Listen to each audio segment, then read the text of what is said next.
Remember the 90s? I don't. I popped my head out of the womb and before you know it... Maybe you do remember, maybe you don't. But regardless, I do know that you didn't have to be there to figure out that great anime was made during this era. We got the revolutionary Neon Genesis Evangelion and timeless classics such as Dragon Ball Z, Cowboy Bebop, and Rurouni Kenshin. Fucking Mad Bull came out. You will feel the wrath of Sauron upon you! No one kill any of our brotherhood and live to tell tales! Now you're all going to die! These are only scratching the surface when it comes to anime. There are plenty more TV shows and movies that came out at this time, but one format in particular is the most intriguing. The OVA. Back then, most anime on television was reserved for kids shows as there were strict regulations. Home video was a popular alternative with the invention of VHS tapes and VCRs becoming more accessible in Japan in the early 80s. This was a great alternative because animation studios could do whatever the fuck they wanted with it. A new wave of creators had the opportunity to put as much cum, titties, and tentacles in that shit as they desired. This led to some really creative and high quality anime, especially in the 80s. It died down significantly in the 90s after the economy collapsed, but there was still great anime produced onto DVDs and VHS tapes nevertheless. One of these OVAs being You're Under Arrest from 1994, based off of the manga of the same name. Typical in how it was used to promote the manga and the upcoming anime, and fascinating in how it takes full advantage of just 4 episodes. Episode 1 starts and Jesus Christ, she almost killed those kids! And Jesus Christ, this animation is great. I love this build up at this railroad crossing. This background animation is cool, and that tire is hot. This is a great way of opening an anime, throwing you into the action immediately and not making you sit through bullshit. OVAs are usually 6 episodes or under, probably due to storage restraints on VHS tapes, so they are quite dense with action, but it never feels like you're being overwhelmed. What's overwhelming are jail lesbians if she doesn't stop breaking traffic laws. That's gotta be speeding, driving in illegal areas, and public endangerment. It's gonna be hard to get away with, especially when you have a police officer chasing you! She manages to get away in style. She takes an alleyway, carries the bike up these steps, and plows through a bush. But then there's a cat. Also, the shot is pretty cool. In an unexpected turn of events, the cat doesn't become a red mist and this woman doesn't go to jail. Instead, she gets recruited by the police and the cop who was chasing her is her partner. We get to know a little more about both of them. The felon is Natsumi, who's quirky and energetic, and her partner Miyuki, who got her here in the first place, is really sharp and professional. Then there's Ken, who's definitely a beta, and Yoriko, and the best way to describe her is gremlin. We get a brief training montage with some pretty cool music.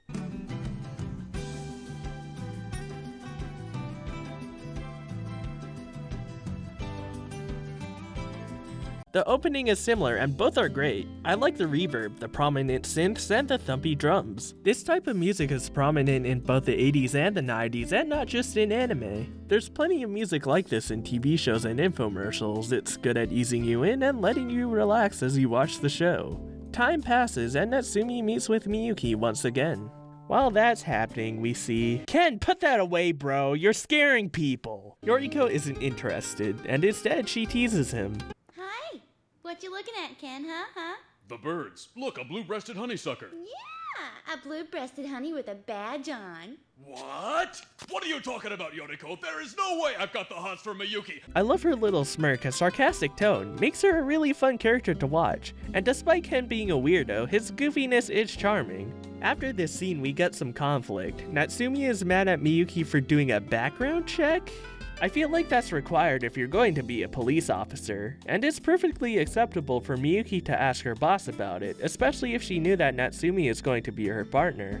Characters being unreasonable and immature is sort of a running theme here, and it gets old quick, especially in the later episodes. But who the fuck cares? There's a red car. Holy shit, that car has a blank license plate. The police car also has one. What is this, a car commercial? Well, yeah, kind of.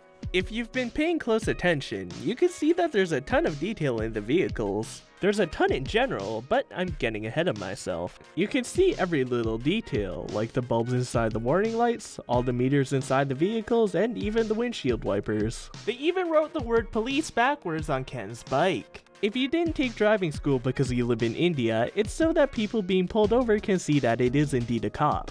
In fact, the totally legal download I have of this show includes a preview for the live-action adaptation, and it turns out that the police car in the anime is a real car.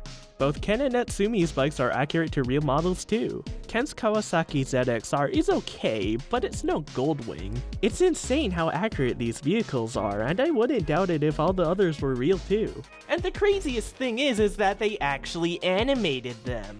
You need to account for every little detail during these scenes, and it gets pretty complex. Each frame needs to keep up with this level of detail, and I can't imagine how much of a pain in the ass it was for the animators. This wouldn't have been possible to do in a regular anime, considering how time-consuming it is on their tight production schedules. In comparison, this OVA released its 4 episodes within the span of a year versus a normal anime releasing 12 episodes within the span of a few months. Detailed vehicles are not really possible to do now, as shown by most anime from this millennium either being scarce with automobiles, using crappy 3D animation which is expensive, or both. This is also a reason why mecha anime is so scarce in the modern age. It's really a privilege to see vehicles being animated with so much detail.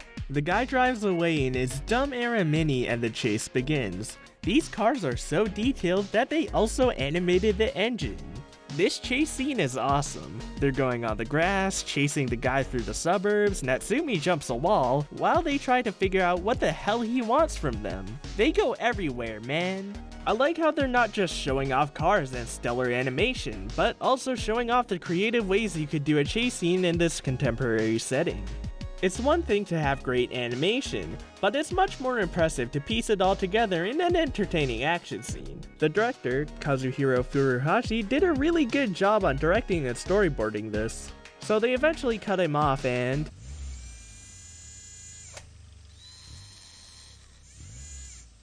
Huh? He's getting away! Okay, maybe that Mini is kind of cool. They eventually find out that he hid explosives under a plane exhibit. While this is being discussed, they are just driving on the side of the river even though it would have been completely fine just to drive on the road. Just because the shot looks fucking cool does not mean it's not stupid. Our protagonists reach the plane and they fight over the bomb. Let me have it! Get your hands out of the way, we're running out of time! If they kept arguing over the alarm, they could have died, but who cares, Natsumi got her lunch. It is then revealed that the guy in the red car is Osho, the guy at the temple earlier, but it's kind of weird how they set this up. The segment prior to the opening features the Era Mini, but it's very far away and it looks purple in the lighting. Or is it brown? I'll just put a poll here. The shot where he finds Natsumi's lunch is very easy to miss too. Also, we have to factor in all the events between this and the chase scene, and it gets pretty confusing. It did lead to a really fun latter half of the episode, but it's hard to ignore the weaker writing in this show. Anyway, Miyuki offers Natsumi to move in with her and she accepts, and that's the end of the episode.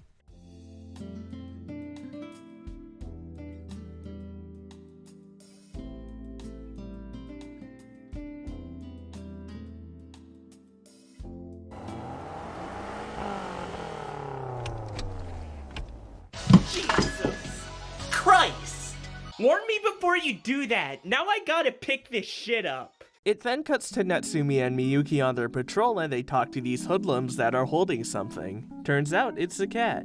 The show makes it apparent that they've known these kids for quite some time. This makes me think this is adapted from later in the manga. The animation is very flashy in this episode, so I think that they picked the chapter to show off and get more people hooked in that way. I do wish that we got to see some more character development, such as Miyuki and Natsumi bonding, or maybe some shenanigans of them living together or at work.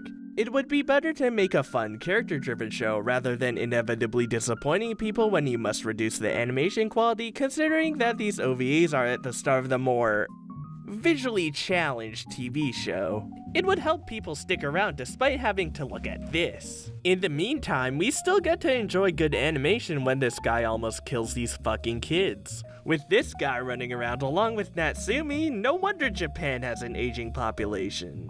Oh yeah, Ken's here too. All he does is manhandle a pregnant cat, This is a fat cat. hold Miyuki like one of his body pillows, and fucks off. God, I can't escape shitty rom-coms. Though it's not really a big deal since this isn't the entire focus of the show. Also, it's like the other 90% of all TV shows in that the romantic garbage takes 5,000 episodes for the couple to get together, so I'm kind of used to it. Mama didn't raise no fool. They get back to the police station, and I love how smug Natsumi and Yoriko are. The Japanese voice actresses do a good job of selling this, especially Yoriko, since her voice is a bit nasally, which fits her nosiness. What's especially great is the animation. Even when the characters are just standing around, the animators manage to make it visually entertaining. You could see this in how Yoriko is so excited to see them after talking to Ken, and then she plays dumb when talking about his interaction with Miyuki. It's not just this moment either. You could see the characters physically react to what each other is saying right before speaking, and you could tell what they're thinking constantly just from their posture and detailed facial expressions. They're always moving while talking, at least compared to the mostly static dialogue scenes in other anime.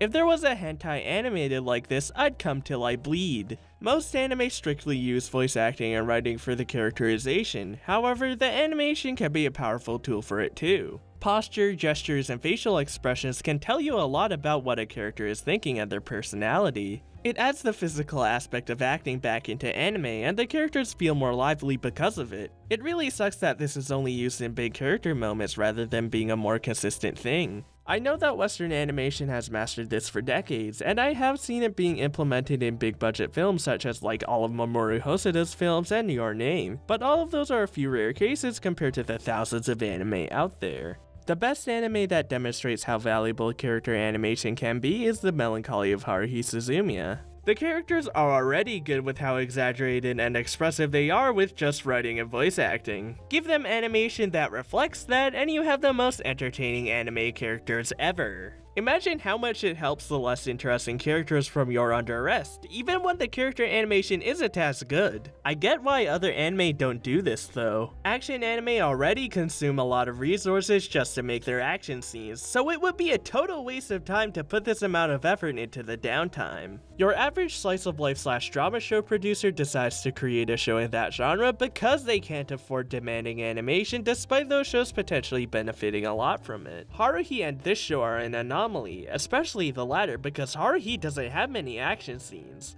I have no idea how the fuck the producers managed to scrounge enough money so that this animation can be so good at a constant basis. And props to them, they definitely deserve more credit for making this show a reality. This personality animation, as I like to call it, is my favorite way of using the medium, and I'm so glad that this anime took the time to do it, and do it really well. Natsumi and Yoriko are voluntarily help Miyuki fix Ken's bike. Then the guy in the yellow car knocks over a delivery truck full of watermelons, so Natsumi and Miyuki go there to help clean up. Why the hell does everyone drive like it's GTA? Anyway, Natsumi breaks the windshield with her fist because she has superhuman strength. And that's not me saying that, it's in her character description. We then learn that the yellow guy faced Ken and Ken lost. They save the day, except not really because Bumblebee over here is still on the loose and Ken is too much of a pussy to get redemption for himself. But first they need to tend to this pussy. Turns out, animal hospitals are useless, so they try to go to another place. On their way, they find the guy in his yellow car and they have a street race with him. I know I was just talking about animation, but I really gotta talk about it again here because it's amazing. It's cool to see the detail of the splashing water and the sheer amount of detail in the cars, but in addition, there's a lot of complex background animation. Usually, the backgrounds are static or scrolling, and this isn't difficult to do, relatively speaking. This scene in Keep Your Hands Off My Isaac-king gives you a good idea of how artists and animators do these types of backgrounds. Don't get me wrong, these are impressive in their own right, but I'm talking about when the camera angle changes mid-shot and uncommon angles like this, and this show is chock full of it. This scene has a good amount of it, other parts of the episode have it, and episode 1 has a ton as well. You may be asking, what's so impressive here? I've seen this in other shows. In many of the examples you could think of, they use CGI. It's a lot easier to do because of the methods that the animators use. They would move a camera through a 3D environment and then add in the 2D characters. This method is less time consuming, but the downside is that it looks a bit awkward. The 2D and 3D have a difficult time syncing with each other. Before the turn of the century, 3D animation existed but was very scarce, at least in anime. It was seldom used, even in high-budget OVAs and films. It wasn't really worth it to use it for background animation, as it was even more difficult for it to look good due to limiting hardware. The animators would be forced to use traditional cell animation if they wanted complex animated backgrounds. That's a good thing, since it's always impressive, even when it doesn't look that great, but when it does, it's really something special.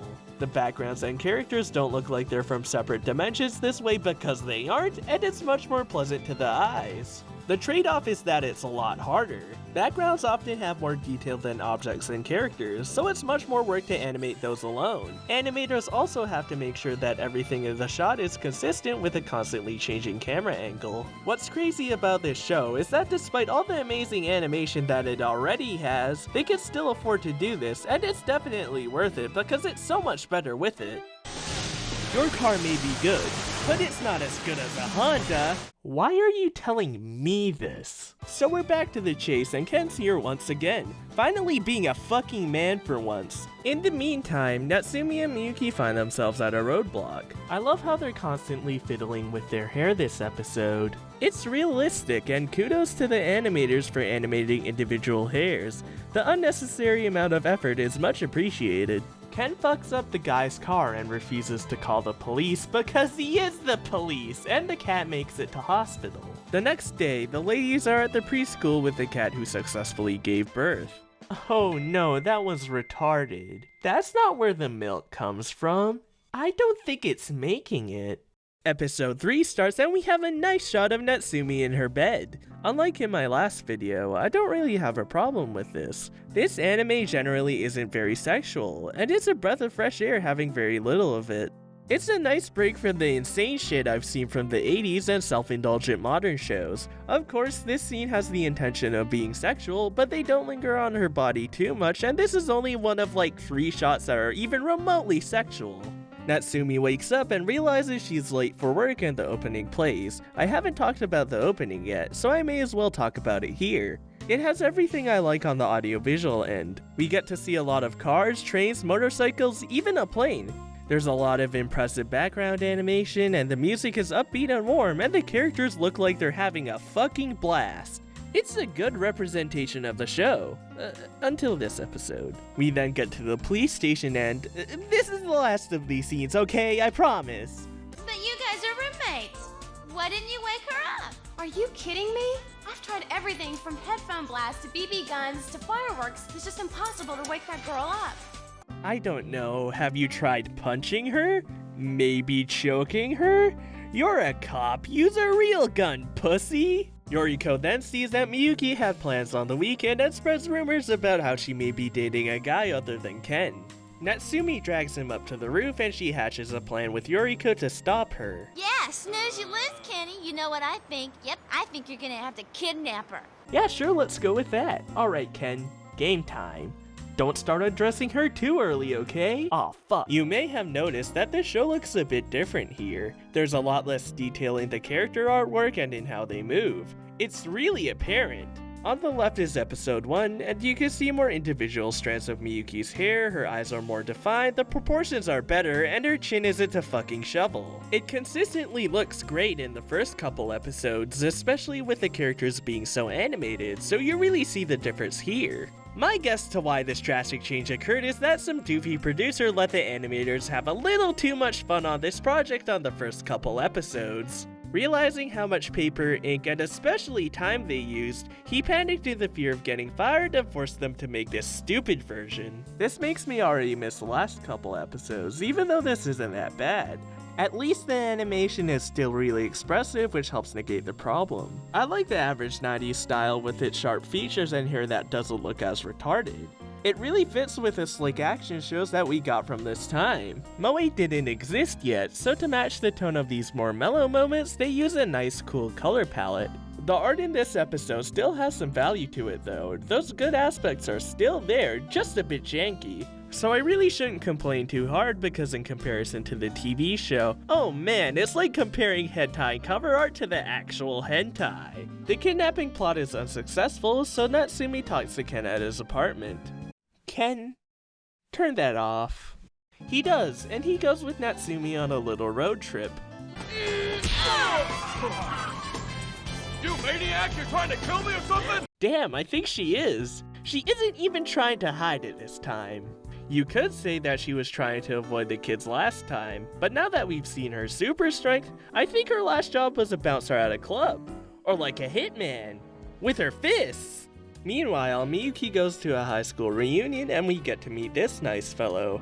Natsumi thinks there's a possibility that she may be hooking up with an old boyfriend, which riles up Ken, especially with this. Then get off your keister, Ken, and let's go! We're Katsura bound to the Taihei Inn! Let's do it! I actually like how energetic Tamara Burner-Mercer is in this role. It really fits the character and is very entertaining. But Jesus, couldn't they have rehearsed some of these lines?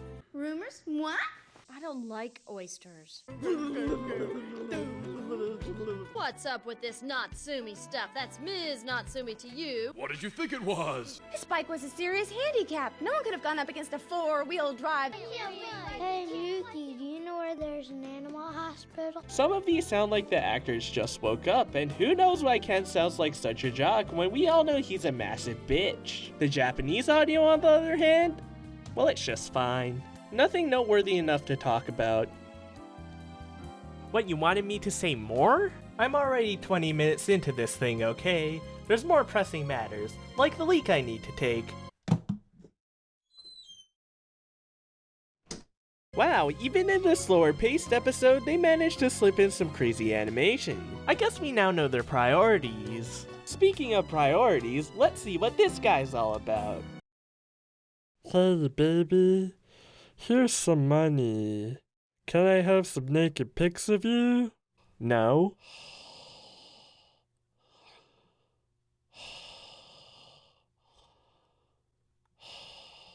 You're out of luck, dude.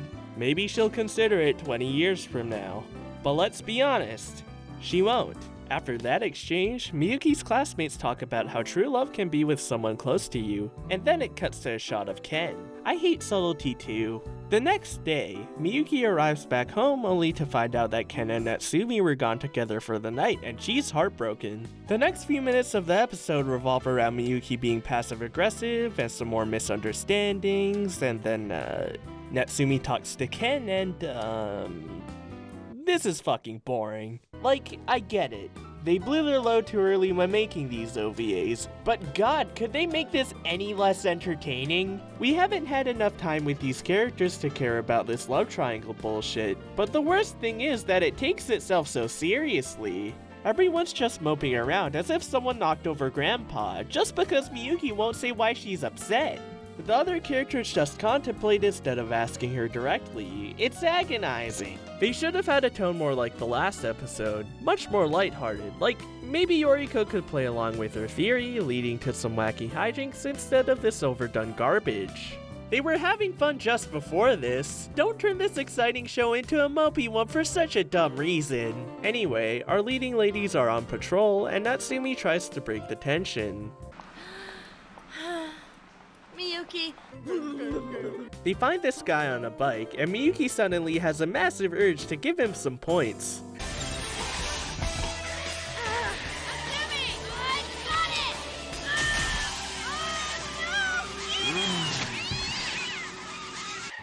Wow, Natsumi has strong legs. Maybe Ken really did have the hots for her. The boss is as pissed as me when it comes to this workplace drama and orders Miyuki and Ken to go on a date. They get interrupted, and Miyuki tells Ken not to be such a pussy and get in that pussy, which makes this episode worth it, kind of. Oh hey, look at that, they said the title.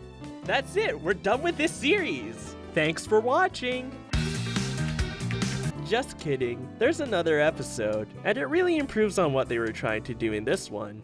The final episode, and oh thank god this show is pretty again. The chase scenes are back and the artwork is as well. We don't have to watch another episode of Coronation Street. It's a great time. The characters come back from the chase, and Natsumi is unsatisfied because she couldn't catch the criminal. She's so mad that she goes to Osho just to vent about it. Oh hey, it's that cat. I wonder where her kittens went. You're looking at them. There's a solution to her problem. Her boss comes and tells her she can join the White Bike Troopers so she can upgrade from her stupid perfectly adequate JR2 to a CBR. She hesitates about the offer though, since she wouldn't want to be separated from her friends. I actually can understand this conflict unlike last episode because it's not some dumbass romance plot and she's been working there for a long time. We've seen the show go from summer to typhoon season to winter and back to summer again, so she's been there for about a year. She has formed great connections, as seen with how synchronized she is with Miyuki. She even tried to help her out by forcing Ken to confess to her. We can see how good her relationships are with the other characters too. The scene with the fantastic character animation shows great chemistry between her and Yoriko. She hangs out with Ken in the last episode and even opens up to him about her dilemma. They did a really good job on this part while making it entertaining. But what's dumb is that she doesn't tell anyone again. But at least her sadness isn't so irrational.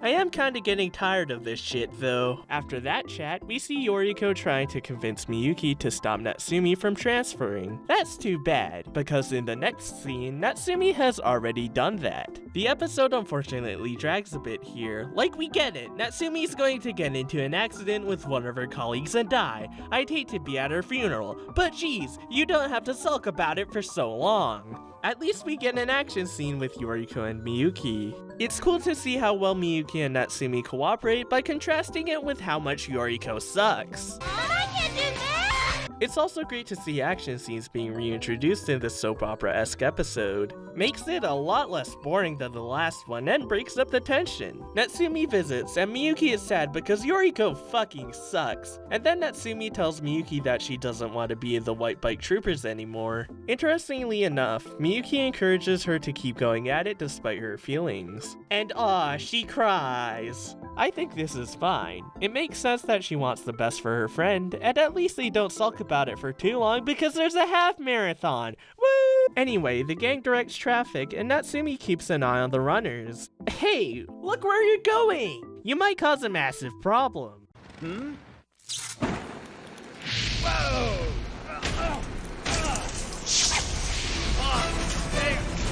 See? I told you. I could be more tense because a disaster is happening before my eyes, but I don't care because Yoriko is wearing this cute hat. The characters then scramble to assist people in not dying. Oh, wow! Natsumi were here, she'd probably... What the hell, Yoriko? That was a stupid idea. And where's your hat? Yoriko, hold your breath! Man, this is getting intense. They almost fucking died. And I might cause holy shit, this background animation. Things go from bad to worse when this guy's handbrake fails on him. A Honda would never do that. Natsumi stops it, the fire department came, and a few people died. But let's just say it was a fabrication. Natsumi quits the biker gang, rejoins her friends, and we're done. At least with this OVA. Let's just get the TLDR out of the way. My opinion on this show is overall very positive with some major criticisms. The visuals are insanely good, yet the writing is awkward. The characters are charming, but it's hard to care in the more serious moments, especially with how silly those can get. That doesn't really bog down the show much though, because shows of this quality are rare, and I really appreciate the effort put into it to make it that way. Everything else is okay. The music, the voice acting, whatever are serviceable, and even beneficial to the show. Overall, it's a show worth your time and I encourage you to watch it since I couldn't cover everything. If you want to watch it, you could get a DVD, but good luck finding one you don't have to pay out the ass for. You could watch it on High Dive, you know, if anyone pays for that, and if not, you could watch it on Kiss Anime. Oh, fuck off! 9 Anime is pretty good. You're Under Arrest would become a massive franchise after these OVAs. It would spawn multiple TV shows, some specials, and a film. The series would last a long time, as the last show, Full Throttle, would end in 2008, 14 years after the OVA's debut and over 20 years after the initial manga publication. The TV iterations don't have the same level of animation as the OVAs because there's like over 100 episodes, and they are more character focused if you find that interesting. They even introduce a few new characters, including a trap. What? I'm not. You don't. You. It didn't interest me. I watched the 1996 TV show for a couple episodes, threw up, and I didn't watch the rest. I have no idea about the other ones, so I can't really comment on those, but maybe my dick can. The movie has a similar level of quality to the OVAs, so if you're thirsty for some more good-ass animation, watch that. The fate of the OVA, on the other hand, wouldn't be as glamorous. The 90s was the last decade where standalone OVAs were a significant part of the anime market. The 2000s would have a massive drop in OVAs being produced, and the format would be barely hanging on by a thread in the 2010s. What caused this decline? Let's start with TV anime. The late 90s would lead to more graphic and experimental content being allowed on television, rapidly replacing the niche that OVAs had filled. Television also had many more viewers and advertising opportunities, which helped this transition. What about all of the creative benefits of OVAs, the flexible length, the higher quality of animation, etc.? Well, the problem is with pre-production. Anime producers, usually in production committees, would like to release these shows in multiples of 12 or 13, also known as cores. They also agree on how long each episode is, and it isn't variable. With a rigid length, it can easily fit on a cable time slot. OVAs usually don't follow this format, just look at Bubblegum Crisis. It rules out the possibility of OVAs airing on TV. Also, these producers don't want to take risks. Anime is a very volatile industry. These anime licensors and studios don't want to lose money by making a flop when they don't have any to waste. It's especially risky when your show cannot air on TV or be shown in theaters, so that's a no-go. How about physical media? The thing is that Blu-rays are fucking expensive. No one's willing to watch 2 or 3 episodes for $50 nowadays. In the 80s it was fine, people could afford VCRs and VHS tapes, the economy was great. Now, Fooly Cooly is the same price as longer TV shows, so of course people would choose the latter. Okay, we've exhausted everything except streaming services and just straight up posting it on YouTube or some shit, so we're left with ONAs. This is the best option, especially uploading it on your own website or YouTube where you don't need a restrictive contract to make your ONA. The only catch is that the big studios haven't taken the plunge yet. Many smaller studios have done it, but these shows are cheap. They don't have the manpower or the funding to match the quality of these old OVAs. Only a couple of the bigger studios have taken the risk, and one of them is Trigger with Little Witch Academia in 2013. These Chad avant-garde motherfuckers made the first OVA for the Young Animators Training Project. It spawned arguably their most successful franchise, and it was streamed on YouTube. Comparing this to the OVAs of the last century, it competes with them in its high quality and creativity. I want to see the big studios like Ufotable, Kyoto Animation, Bones, Silverlink, okay not Silverlink, try this out. Hell, why hasn't Production IG done this yet? They were one of the biggest players in the OVA market back in the day, they should try that shit again. So many people crave creativity, and this is an amazing outlet to do that, and aw man, I would kill to see a Shinichiro Watanabe or a Nakayuki Shimbo ONA series. We'll see. It's a new decade, kind of. Maybe there will be a new ONA renaissance that fills the hole that OVAs left behind, and I cannot wait to see how it unfolds. Also, fuck Honda. They said they'll send my payment in cash. This isn't what I had in mind. So, I emailed them multiple times, and they still haven't answered. So instead of the $3,000 I was promised, I get $3,000. God damn it!